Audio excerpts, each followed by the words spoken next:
আল্লাহ আমার রব, এই রবি আমার সব। দামে দামে তন মনে তারি অনুভব। তোমার দুনিয়াতে আমি যেদিকে তাকাই, অথই নিয়ামতে ডুবে আছি সবাই।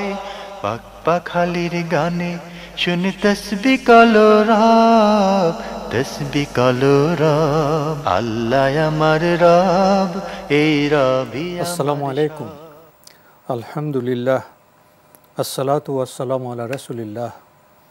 প্রিয় দর্শক, আপনারা যারা দেশে আছেন প্রবাসে, সবাইকে জানাই অনেক অনেক প্রীতি ও শুভেচ্ছা। শুরু হলো এনটিভি আয়োজিত এবং লাভেলো নিবেদিত অনুষ্ঠান আপনার জিজ্ঞাসা। আপনাদের সাথে আছি আমি জয়নুল আবেদিন আজাদ। আর আপনাদের মনে জাগা প্রশ্নের জিজ্ঞাসার জবাব দিচ্ছেন বিশিষ্ট আলেম ডক্টর মোহাম্মদ সাইফুল্লাহ। আসসালামু আলাইকুম ওয়া রাহমাতুল্লাহি ওয়া বারাকাতুহু। প্রিয় দর্শক, শুরুতে একটি ইমেল পাঠিয়েছেন সাদিয়া ইসলাম। লিখেছেন, বিবাহে কন্যাপক্ষ হতে যৌতুক নেওয়া ইসলামী শরীয়তে হারাম, তবে বিবাহে কনের বিবেচ্য বিষয়ের মধ্যে পিতার সম্পত্তি বিষয়টি কেন দেখা হয়? ধন্যবাদ। আপনি প্রশ্ন করেছেন যে বিবাহে কনের পক্ষ থেকে হাদিয়া নেয়া, যৌতুক নেওয়া ইসলামী শরীয়তে হারাম, যৌতুক নেওয়া ইসলামী শরীয়তে হারাম, তবে বিবাহ কনের বিবেচ্য বিষয়ের মধ্যে কনের পিতার সম্পত্তির বিষয়টি কেন দেখা হয়? সম্পদের বিষয়টি কেন দেখা হয় থাকে? সম্পদ মানুষের স্ট্যান্ডার্ড এবং সম্মান, একটা পরিমাপ, সম্মানের একটা এটাকে নির্ধারক অথবা নির্ণায়ক। যে সমস্ত ফ্যাক্টরকে মানুষের মূল্যায়নের দিক থেকে বিবেচনায় আনা হয় থাকে, তার মধ্যে সম্পদ একটি গুরুত্বপূর্ণ দিক। কারণ হচ্ছে একজন নারীর যখন তার সম্পদ থাকবে, তার তখন যে মর্যাদা থাকবে, তখন যে স্ট্যান্ডার্ড থাকবে, তখন তার যে জীবন যাপনের যেই স্ট্যান্ডার্ড হবে, আর একেবারে সম্পদহীন কপর্দকহীন তার স্ট্যান্ডার্ড সমান হবে কিনা? কোনোদিন হবে না, কোনোদিন হবে না। এই কারণে দেখা হয়ে থাকে, এই কারণে এটাকে বিবেচনায় আনা হয়ে থাকে। আর এটি অত্যন্ত গুরুত্বপূর্ণ বিষয়, কারণ তার সম্পদ থাকলে সন্তান সন্ততি উপকৃত হবে, সে সম্পদ দিয়ে স্বামী উপকৃত হতে পারবে, সে সম্পদ থেকে পরিবারের কাজে তিনি ব্যবহার করতে পারবেন, পারিবারিক কাজে ব্যবহার করতে পারবেন, সম্পদ কাজে লাগবে, বিপদ আপদে কাজে লাগবে, পারিবারিক জীবনে সেটা সহযোগী শক্তি হিসেবে হবে। কিন্তু সম্পদ নাই একেবারে, সে তো কোনো ধরনের সাপোর্ট তার পক্ষ থেকে পাওয়া যাবে না। এই কারণে সেটাকে বিবেচনা করা হয় থাকে, এই কারণে সেটাকে বিবেচনা করা হয় থাকে।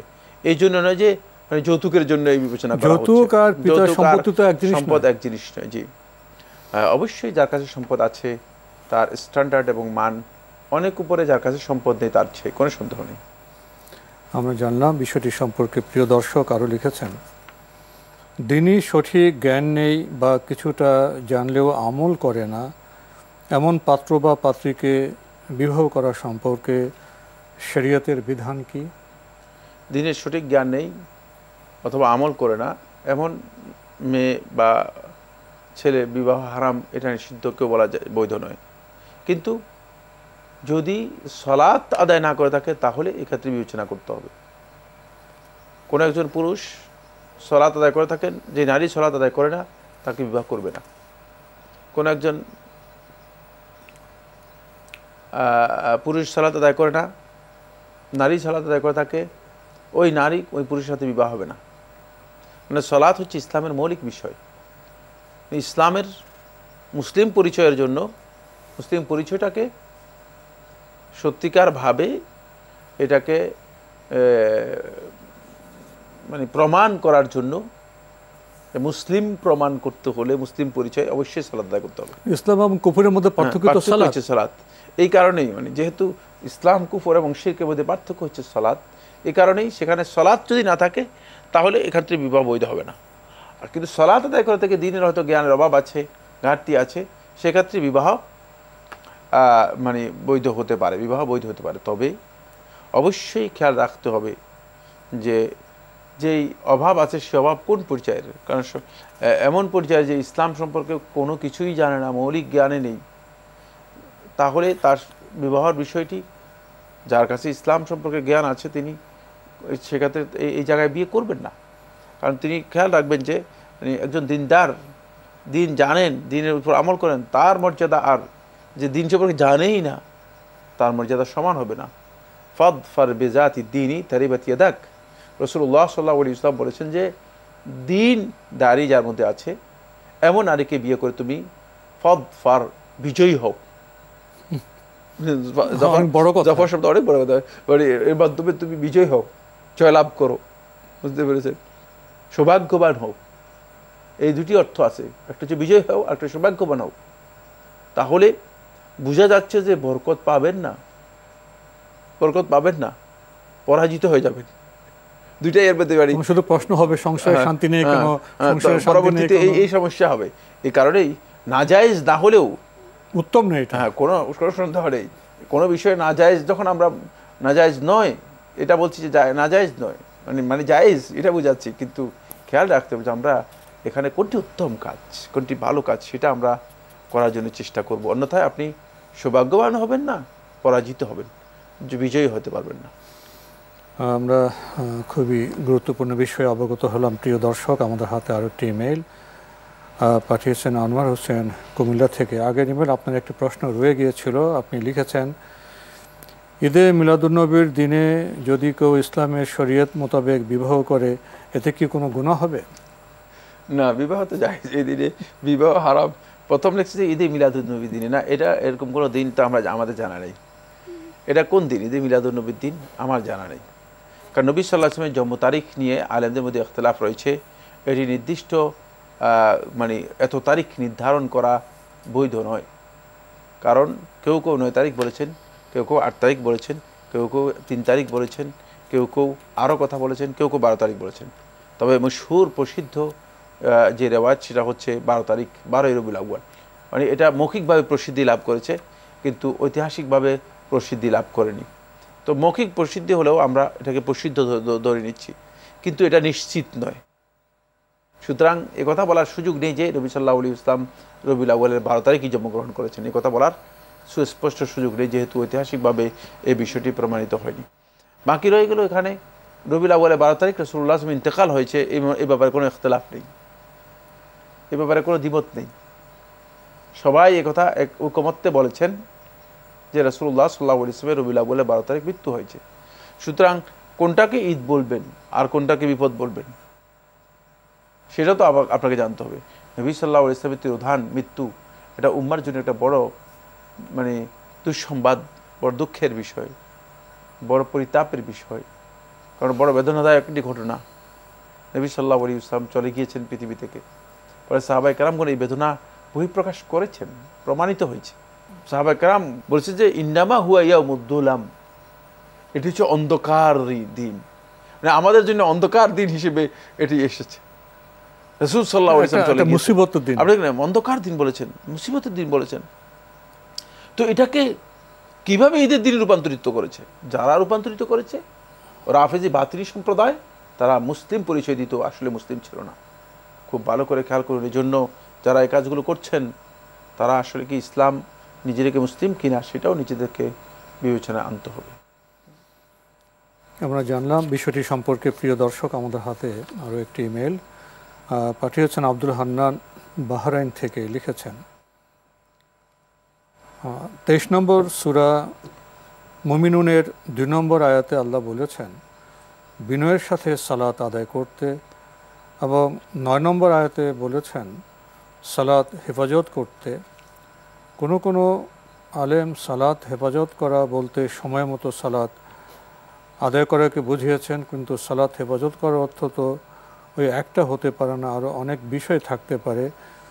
যেহেতু হেফাজতের বিষয় এসেছে, কোনো কিছু ধ্বংস হওয়ার আশঙ্কা থাকলে সেখানে নিরাপত্তার বিষয় আসে।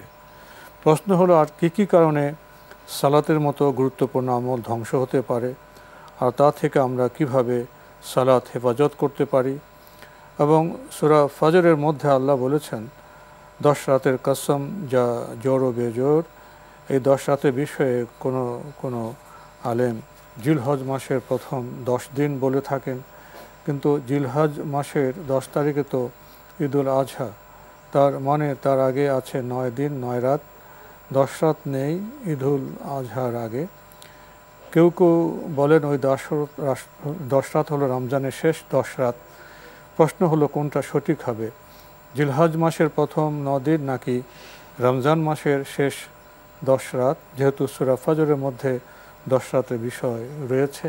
ধন্যবাদ আপনাকে। আপনি দুটি আয়াত নিয়ে আপনি প্রশ্ন করেছেন, অনেক লম্বা বক্তব্য। আপনি যেটা উল্লেখ করেছেন সেটা হলো ওয়াল্লাযীনা হুম আলা সালাওয়াতিহিম ইউহাফিজুন, 9 নম্বর আয়াত। আর 2 নম্বর আয়াত ওয়াল্লাযীনা হুম ফি সলাতিহিম খাশিউন। প্রথম কথা হচ্ছে প্রথম আয়াতের মধ্যে সলাতের ইন্টারনাল যেই বৈশিষ্ট্য, সেই বৈশিষ্ট্যের কথা উল্লেখ করা হয়েছে। সলাত এর খুশু এর দিকে ইঙ্গিত করা হয়েছে। ইমানদার ব্যক্তিগণ সলাত যখন আদায় করবে অবশ্যই তারা সলাতের মধ্যে খাশিউন হবে, তাদের খুশু থাকবে, খুশু সহকারে তারা সলাত আদায় করবে। আর খুশুটা হচ্ছে ইন্টারনাল বিষয়, অভ্যন্তরীণ বিষয়, অন্তরের সাথে মনোজগতের বিষয়। হ্যাঁ, অন্তরের সাথে জড়িত বিষয়। মানে তাদের অন্তরটা বিগলিত হবে, অন্তরটা আবেগ আপ্লুত হবে, অন্তরটা আল্লাহর দিকে রুজু করবে এবং অন্তরকে পরিপূর্ণরূপে মনোসংযোগ সলাতের মধ্যে নিয়ে আসবে, ইত্যাদি ইত্যাদি। আর দ্বিতীয় যেটা বলা হচ্ছে সেটা হচ্ছে সলাতে তারা মুহাফেজ হবে। আপনি হেফাজত অর্থ আপনি মনে করেছেন যে হেফাজত মানে কোনো জিনিসকে ধ্বংস থেকে বাঁচানো না, এখানে ধ্বংস থেকে বাঁচানোর উদ্দেশ্য আছে। মুহাফেজ হচ্ছে মানে সলাতের রেগুলারিটি মেনটেন করবে, সলাতটা ওয়াক্ত মতো আদায় করবে, আউয়াল ওয়াক্তে আদায় করবে এবং সলাতের নিয়মিত আদায় করবে, সলাতের ক্ষেত্রে কোনো ধরনের অলসতা করবে না, যে শৃঙ্খলাটা আছে, এবং জামাতে এটাকে আদায় করবে। সেই শৃঙ্খলার দিকগুলোর দিকে ইঙ্গিত করা হয়েছে। সলাতকে এমনভাবে আদায় করবে যে মনে হবে যেন সলাতটা তার নিয়মিত একটি ডিউটি কাজ, সলাতকে নিয়মিত কাজে রূপান্তরিত করবে। মুহাফেজ হচ্ছে যে নিয়মিত কাজে রূপান্তরিত করবে। আর হেফাজত হচ্ছে কোনো একটা জিনিসকে রক্ষা করা, সংরক্ষণ করা, কোনো একটা জিনিসকে রক্ষা করা অথবা সংরক্ষণ করা। সলাতকে আপনি সংরক্ষণ করবেন কিভাবে? সলাতের মুফসিদাত যেগুলো আছে, যেগুলো সলাতকে বিনষ্ট করে থাকে, সেগুলো থেকে আপনি সলাতকে সংরক্ষণ করবেন। যেগুলো সলাতের ক্ষতির কারণ হয়ে থাকে, সলাত নষ্ট করে থাকে, এমন কাজ থেকে সলাতকে আপনি কী করবেন? রক্ষা করবেন। কিন্তু এখানে আসলে সেটা বোঝানো হয়নি। আপনি যেটা বুঝাতে চেয়েছেন সেটা এখানে বোঝানো হয়নি। কারণ হলো সলাতের যদি মুফসিদাত সলাতের মধ্যে এসে যায় তাহলে তো সলাতই হলো না। এটা ইমানদারদের অতিরিক্ত বৈশিষ্ট্য উল্লেখ করা হচ্ছে। ইমানদার ব্যক্তি সলাত অবশ্যই আদায় করবে, মানে সলাতের মানে বৈশিষ্ট্য মণ্ডিত সলাত আদায় করবে, কিন্তু সলাতের মধ্যে অতিরিক্ত যে কাজটি করবে সেই কাজটি হচ্ছে এটি। তাই এখানে একটু ভুল আছে। এখানে সে ভুলটা হচ্ছে এখানে যেই তাফসীর করা হয়েছে, যে আপনি বলেছেন এখানে অনেকগুলো কথা রয়েছে, অনেকগুলো কথা যেগুলো রয়েছে সেগুলো আপনি নিজেই জানেন, কিন্তু এখানে যে বিষয়টি উল্লেখ করা হয়েছে সেটা হচ্ছে সলাতের ব্যাপারে তিনি মুহাফেজ হবেন। সলাতের ওয়াক্ত, সলাতের সময়, সলাতের নিয়মিত আদায় করা, সলাত এর ব্যাপারে কোনো ধরনের গাফেল, অমনোযোগী না হওয়া, এগুলোকে বোঝানো হয়েছে, যেগুলো অন্যান্য আয়াতের মধ্যে আল্লাহ তাআলা অন্য আয়াতের মধ্যে বলেছেন ওয়াল্লাযীনা হুম ফি সলাতিহিম দাঈমুন। দেখছেন অন্য আয়াতের মধ্যে এই কথাটা আবার আসছে, সেখানে আবার এর তাফসীর রয়েছে ওয়াল্লাযীনা হুম ফি সলাতিহিম দাঈমুন, মানে সলাতের মধ্যে তারা দাঈম, স্থায়ীভাবে মানে সলাতের সাথে সংযুক্ত রয়েছে। এক সলাতের পর আরেক সলাতের জন্য তারা নিয়মিত মানে বিচলিত থাকে, আদায় করার জন্য চেষ্টা করে থাকে, এটাকে বোঝানো হয়েছে। জি, আরেকটি বিষয় এখানে উল্লেখ করেছেন 10 রাতের বিষয়টি। জিলহজের 10 দিনের ব্যাপারে মানে আপনি যে যুক্তি দিয়েছেন এই যুক্তির এখানে কোনো ভিত্তি নেই। জিলহজের 10 তারিখ তো অত্যন্ত গুরুত্বপূর্ণ, মর্যাদাপূর্ণ দিবস, তো কেন আপনি জিলহজের 10 তারিখকে বাদ দিচ্ছেন? ঈদের কারণে বাদ দিচ্ছেন। ঈদের কারণে বাদ দিবে, ঈদে অসুবিধা কিসের? এই দিনকে আল্লাহ তাআলা ঈদের বাইরে ঈদ আমাদের ঈদ, আর মানে বেদাতীদের ঈদের মধ্যে পার্থক্য তো এই জায়গায়। বেদাতীদের ঈদ হচ্ছে তারা মিছিল করে, ঈদের মধ্যে জাস্ট জুলুস করে, আর মুসলিমরা ঈদের মধ্যে সালাত হয়, সালাত হয়, ঈদের সালাত দিয়ে শুরু করে। সুতরাং বেদাত ঈদ মুসলমানদের ঈদের মধ্যে পার্থক্য তো এই জায়গায়। সুতরাং প্রশ্নেই আসে না, আপনি যেটা বলেছেন এটা ভিত্তিহীন বক্তব্য, এটাই বিশুদ্ধ বক্তব্য। সেটা হচ্ছে প্রথম 10 দিন জিলহজের, এটাই হচ্ছে ওয়ালায়ালিন আশর, যে এটাই বেশিরভাগ সালফে সালেহিনগণ বলেছেন। আর এটা এই জন্য আপনি খুব ভালো করে খেয়াল করুন যে এই দিবসগুলোতে এমন কিছু দিন আছে যেগুলো আর কোথাও পাওয়া যায়নি, আর কোনো মাসের মধ্যে পাওয়া যায়নি। দেখেন এখানে ইয়মে আরাফা রয়েছে, ইয়মুল তারবিয়া রয়েছে, ইয়মুল নাফর রয়েছে, তারপরে ইয়মুল নাহর রয়েছে, ইয়মুল হাজ্জিল আকবর রয়েছে, অনেক কথা রয়েছে। জি, তাহলে ঈদের দিনকে বাদ দেওয়ার কোনো কারণ নেই, আমরা জানলাম। আমাদের ঈদ তো ভাইয়া অন্যরকম ঈদ, এখানে তো ইবাদতও থাকে, শুধু আনন্দ কি। আমরা খুবই গুরুত্বপূর্ণ বিষয়ে অবগত হলাম প্রিয় দর্শক। আমাদের হাতে আরও একটি ইমেল পাঠিয়েছেন শামিমা নার্গিস, লিখেছেন, আমি রাতে তাহাজ্জুদ নামাজে সিজদায় লম্বা সময় থাকার পর যখন উঠে দাঁড়াই, তখন সাথে সাথে হাত বাঁধলে বুকের ওপর ব্যথা, নিঃশ্বাস নিতে চাপ অনুভব করি। তাই হাত ছেড়ে দিয়ে সূরা ফাতিহা পড়তে থাকি, একটু পরে আবার হাত বাঁধি। এভাবে দ্বিতীয় রাকাতে হাত নামিয়ে রাখলে নামাজ হবে কি? সুন্নত নামাজে এটা করা যাবে কি? বিষয়টা একটু বুঝিয়ে বলবেন। হ্যাঁ, যদি ওজনের কারণে হয়ে থাকে আপনি এই ধরনের করতে কোনো বাধা নেই, কিন্তু ওজন ছাড়া করার কোনো বিধান নেই। সুন্নাহ হচ্ছে হাত তিনি কি করবেন, রাখবেন অথবা বাঁধবেন, বুকের উপর রাখবেন অথবা বাঁধবেন। কিন্তু যদি ওজন থাকে কারো, তিনি ছেড়ে দিলেও জায়েজ রয়েছে, ছেড়ে দিলে গুনাহগার হবেন না, সালাত হয়ে যাবে। জি, আমরা জানলাম ওজনের কারণে বিষয়টি আমাদের জন্য সহজ করা হয়েছে। প্রিয় দর্শক, আরও একটি ইমেইল পাঠিয়েছেন আরিফুজ্জামান সাগর, লিখেছেন, আমার জিজ্ঞাসা, আসর নামাজের ওয়াক্ত সম্পর্কে জানতে চাই।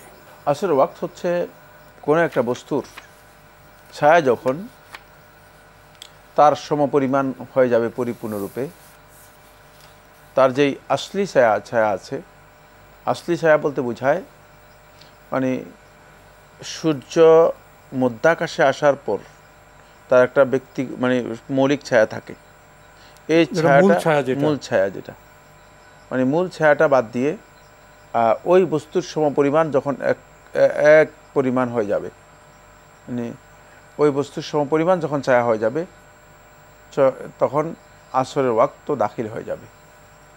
এটা জুমহুর আহলে হাদিস, জুমহুর ফকিহ এবং জুমহুর আহলুল ফিকহ, জুমহুর আহলুত তাহকিক গ্রহণ করেছেন। এবং হানাফি মাযহাবের দুই ইমাম, ইমাম মুহাম্মদ বিন হাসান আশ-শাইবানী রহমতুল্লাহ আলাইহি, ইমাম আবু ইউসুফ রহমতুল্লাহ আলাইহি গ্রহণ করেছেন এই বক্তব্য, এবং এটাই বিশুদ্ধ বক্তব্য, এটাই আসরের ওয়াক্ত। সুতরাং এই সময় আসরের ওয়াক্ত দাখিল হয়ে যায়। এই ক্ষেত্রে এই সময় আসরের ওয়াক্ত আজান হবে, তারপরে আসরের সালাত হবে, এটাই বিশুদ্ধ বক্তব্য। যদিও আমাদের সমাজে এই মাসালা সম্পর্কে তাহকিকের অভাবের কারণে হানাফি ফকিগণ হানাফি মাযহাব দাবি করে, তারা এটাকে ডিলে করে থাকেন 2 ছায়া পরিমাণ, মানে 2 দ্বিগুণ ছায়া, দ্বিগুণ হওয়া পর্যন্ত, কোনো বস্তুর ছায়া দ্বিগুণ হওয়া পর্যন্ত এটাকে ডিলে করে থাকেন। এই ডিলে করা মূলত, যদিও ইমাম আবু হানিফা রহমতুল্লাহ আলাইহি থেকে একটি রেওয়ায়েত সাব্যস্ত রয়েছে, সে রেওয়ায়েতটিকে কেউ কেউ মাযহাব হিসেবে উল্লেখ করেছেন, কিন্তু এটি সরাসরি সুন্নাহ পরিপন্থী, হাদিস পরিপন্থী। যেহেতু ইমাম আবু হানিফা রহমতুল্লাহ স্পষ্ট করেছেন, ইজা সাহহাল হাদিসু ফাহুয়া মাযহাবি, যখন কোনো সহিহ হাদিস পাওয়া যাবে সেটা আমার মাযহাব হিসেবে মেনে নিতে হবে। কারণ আমার কাছে যা আছে, মানে ইমামের বক্তব্য থেকে এটা বোঝা যাচ্ছে, এটা অবশ্য ওনার বক্তব্য নয়। আবার কেউ কথা বলবেন যে আমি ইমামের নামে মিথ্যাচার করে দিয়েছি, নাউযুবিল্লাহি মিন যালিক, এটা মানে ওনার বক্তব্য থেকে এটা বোঝা যাচ্ছে যে আমার কাছে যেই মানে তথ্য ইনফরমেশন আছে, যে হাদিস আছে, যে দলিল আছে, এই দলিলের আলোকে আমি এই কথাটা বলেছি। কিন্তু যদি কারো কাছে এর বাইরে কোনো সহিহ হাদিস পাওয়া যায়, কারো কাছে যদি আরও সহিহ হাদিস আমার এই বক্তব্যের বাইরে সহিহ হাদিস পাওয়া যায়, যে সহিহ হাদিস আমার এই বক্তব্যকে অপোজ করছে অথবা এই বক্তব্যের বিপক্ষে চলে যাচ্ছে, তাহলে সহিহ হাদিসটাই আমার মাযহাব হবে। আমার বক্তব্যটা সেখানে আর মাযহাব হবে না, সেখানে মাযহাব হিসেবে গ্রহণ করা যাবে না। এই বক্তব্য থেকে বোঝা যাচ্ছে যে ইমাম আবু হানিফা রহমতুল্লাহ মাযহাবই হচ্ছে এটা, এবং এটাই মূলত বিশুদ্ধ। যদিও মানে এর মধ্যে হানাফি আলেমদের কেউ কেউ গোড়ামি করে সীমা লঙ্ঘন করে যাচ্ছেন। ফলে দেখা যায় যে সূর্যাস্তের কিছু আগে আসরের সলাত আদায় করতেছেন, আসরের সলাতের আজান দিচ্ছেন। এটা দিয়ারু শামিয়া, সিরিয়া এবং সিরিয়া অঞ্চলের যে সমস্ত ফকিরা রয়েছেন তারা কিন্তু পরিবর্তন করে নিয়েছে। তারা আসরের সালাত আদায় করে থাকে, মানে ওই এক সায়ার পরপরই তারা আদায় করে থাকে। তারা কিন্তু আসরের সালাতকে পরিবর্তন করে নিয়েছে এবং তারা হানাফি ফিকহের মানে এই বক্তব্যটাকে অগ্রাধিকার দিয়েছে। যেহেতু দুজন ইমাম, হানাফি মাযহাবের শক্তিশালী দুজন ইমাম, আবু হানিফা রহমতুল্লাহ দুজন ছাত্র, ইমাম মুহাম্মদ ইবনে হাসান আশ-শাইবানী, ইমাম আবু ইউসুফ ইয়াকুব ইবনে ইব্রাহিম আল আনসারী রাহিমাহুল্লাহু তাআলা, এই দুইজনই স্পষ্ট করে বলেছেন যে না, এই ক্ষেত্রে মানে হাদিস যেহেতু সহি প্রমাণিত হয়েছে, এক ছায়া যখন সমপরিমাণ হয়ে যাবে তখনই আসরের ওয়াক্ত দাখিল হয়ে যাবে, তখনই আসরের ওয়াক্ত দাখিল হয়ে যাবে। জি, তো আজকে আমাদের এখানে শেষ করতে হচ্ছে। আপনাকে অনেক ধন্যবাদ। আপনাকে অনেক ধন্যবাদ। প্রিয় দর্শক, আমরা দেখছিলাম এনটিভি আয়োজিত এবং লাভ হলো নিবেদিত অনুষ্ঠান আপনার জিজ্ঞাসা। আমাদের অনুষ্ঠান আপনারা এনটিভি অনলাইনেও দেখতে পারবেন। ভিজিট করুন www.ntvbd.com। এছাড়া ইউটিউব এবং আমাদের ভেরিফাইড ফেসবুক পেজে অনুষ্ঠান দেখতে পারবেন। গুরুত্বপূর্ণ বক্তব্য আসরের নামাজের ওয়াক্ত প্রসঙ্গে আমরা জানলাম। সম্মানিত যারা গবেষক, যারা ইমাম, তারা তো গবেষণা করেছেন, তাদের অবদানকে, গবেষণাকে আমরা মূল্যায়ন করি, আমরা গুরুত্ব দিই। তবে তার চাইতেও গুরুত্বপূর্ণ হলো সহিহ হাদিস। সহিহ হাদিস পেলে আমাদের সেটাই অনুসরণ করতে হবে। চিঠি লিখুন, প্রশ্ন পাঠান আমাদের ঠিকানায়। পরিচালক আপনার জিজ্ঞাসা, এনটিভি, বিএসসিসি ভবন, 7ম তলা, 102 কাজী নজরুল ইসলাম অ্যাভিনিউ, কারওয়ান বাজার, ঢাকা 1215। ইমেল অ্যাড্রেস আপনার জিজ্ঞাসা @ntvbd.com। মহান আল্লাহ আমাদের সবাইকে নিরাপদে রাখুন, রাখুন শান্তিতে। আসসালামু আলাইকুম। আল্লাহ আমার রব, এই রবি আমার সব, দামে দামে তুন মনে তারি অনুভব। আল্লাহ আমার রব, এই রবি আমার সব।